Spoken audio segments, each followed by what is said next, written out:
Hello అండి అందరికీ. Welcome back to my channel. So, Jio హాట్‌స్టార్‌లో 'భద్రకాళి' అనే మూవీ వస్తే చూసా అనమాట. ఎంత బావుందో అంటే అండి సినిమా చాలా బావుంది. విజయ్ ఆంటోనీ గారి మూవీస్ అన్నీ ఒక డిఫరెంట్ కాన్సెప్ట్స్‌తో చాలా వస్తారాయన. అండ్ 'బిచ్చగాడు' మూవీ నుంచే చెప్పొచ్చు మనం. ఎంత బాగా ఆయన యాక్టింగ్ ఉంటదో, ఆయన స్టోరీ రైటింగ్ ఎంత ఐ మీన్ స్టోరీ ఎంత ఎంచుకుంటారో అండ్ డైరెక్షన్ కూడా చాలా బావుంటదనమాట ఆయన మూవీస్‌లోని.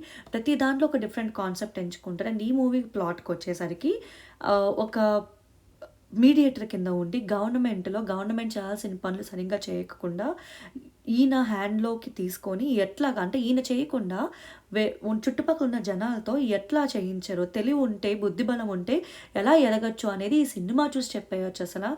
ఒక మనిషికి తెలివితేటలుంటే ఏమైనా చేయొచ్చు, ఎలాంటిదైనా ఎదిరించొచ్చు అనేది చాలా ప్రూవ్ చేశారు.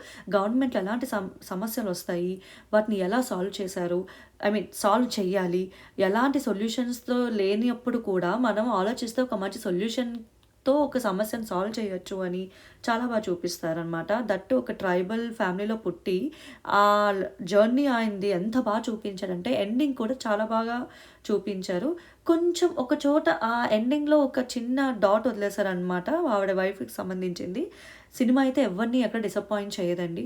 ఖచ్చితంగా స్టోరీ లైనయితే పీక్స్ అసలు సూపర్. ఎందుకు ఈ మూవీ గురించి అంత టాక్ రాలేదో తెలీదు గానీ చాలా బావుంది. ఆయన మూవీస్‌లో ప్రతి మూవీలోనే ఆయన కష్టం తెలుస్తూ ఉంటది.